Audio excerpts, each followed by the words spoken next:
Hi everyone, I'm Audrey and this is It's Odd. If you're new here, welcome. If you're returning, welcome back. I'm really glad you're all here.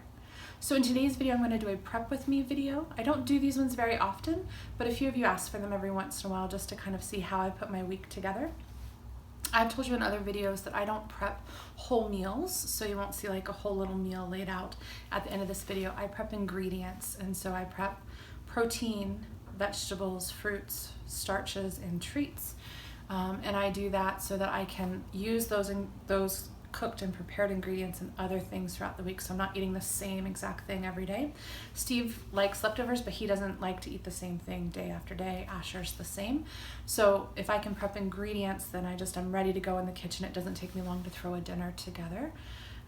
You'll see me doing, for instance, chicken breast in here. I'm gonna slice it up, season it in a variety of ways. I'm going to use that later this week in like a chicken stir-fried rice, that kind of a thing, chicken salads for lunches, that sort of thing. So you'll see me do all of that in this video. I hope it gives you some inspiration for how you can sort of coordinate your week for a family. I have a family of 3, whatever size your family is, whether it's 1 or 20. I hope it gives you some inspiration. Okay, everybody, without much more chatter, let's get cooking. So this week we are going to turn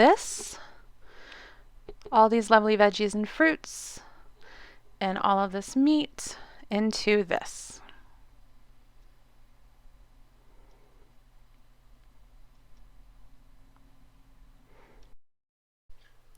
Okay, we're starting with some breakfast sausage patties. You're going to take about a pound of pork and 2 to 3 tablespoons of that breakfast sausage seasoning. In one of my previous videos, I'll put the link below for you. And you're just going to mix that really well. I usually do this with my hands because I find that it incorporates it the best. You could do it in a food processor or something if you wanted. You roll it into balls, you set it aside, and then you're just going to create patties right onto the baking tray. So I also did a maple sage breakfast sausage as well. This has oregano and sage and maple syrup. You'll see all the ingredients here. And you're going to do the same process. You're just going to roll it, mix it really well with your hands preferably. You're going to roll it into balls and then put it directly on the baking sheet. And I actually shape the patties on the sheet. So I just plop the balls on the sheet and I smush it down to make it nice round forms. So you just do that. I usually do a big tray of this, 1 or 2 big cookie trays of this when I do it, because it freezes really nicely as well. And then you can also have it or you can just keep it in the fridge kind of throughout the week. It makes a really quick breakfast or lunch, dinner, snack, whatever you want it for. It's just super, super easy. You bake it at like 375 for 20-30 minutes and they get nice and brown. You'll see them here at the end. After the sausages, then I bake up a bunch of bacon, and then I had a small package of these honey garlic sausages that our local butcher makes, so 375 in the oven, and those are all done. While I'm doing the meats, I go ahead and prep the veggies. So I mix the salad or the lettuce and the coleslaw mix together. I cut up the broccoli.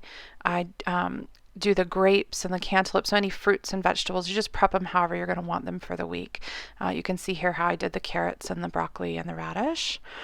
Then I move on to chicken, and so there's 3 trays of chicken. You can ignore the one on the bottom right hand corner that's going to have seasoning on it that we can't have, but that my husband and son can enjoy.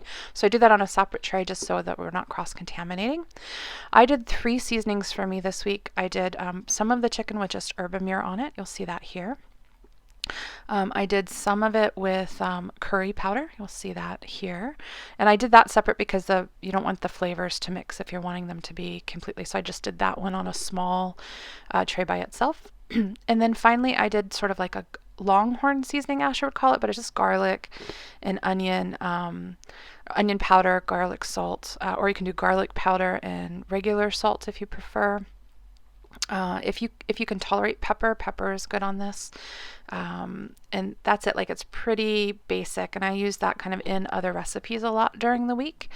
You'll see that in my what I eat in a day video. I used some of that garlic and onion one to make like a chicken fried rice for lunch one day. So then you just put a little oil on. If you haven't already salted, you salt, and then you're kind of rubbing the seasonings into the chicken. So I do that each section. I try to keep them sort of separate so you're not mixing the flavors. And then you're going to spread that chicken out so that it can touch, but you want it to be sort of a single layer so that it bakes really nice for you. And then you're gonna do that with the other ones. Again, this is the curry chicken there. And you're just gonna mix that one. That one you want to make sure is mixed really, really well. And you might need just a tiny bit more oil on that one than the other one, because otherwise the curry powder is a little bit, it needs to have the oil on it to really flavor the chicken well and not taste sort of powdery. So just make sure that that's massaged in really nicely. And then you're just gonna bake these. In a high temp oven, so about 400 degrees, until they are done here. And you see what they look like. There's the curry and the other chickens. Then I used the sweet potatoes. You saw that I had some mashed sweet potatoes, and I went ahead and made those sweet potato brownies. They're on this channel. I will put the link below. Those are a recent addition in the video, so have a look at those. They actually turned out really nicely. We made another batch since then. So in the end, you get a bunch of sausage patties, some just dinner sausages, salad, a bunch of different kinds of chicken flavors. I got cantaloupe and grapes, cut up carrots. I roasted those carrots in the back, and the little carrot sticks were just for munching on, radishes, and a lovely sweet treat for the week as well. I hope that this gives you some inspiration for your week. Again, we can use these ingredients in lots of different ways throughout the week, but just try that. Try prepping ingredients instead of meals, and I'll see you guys in the next video.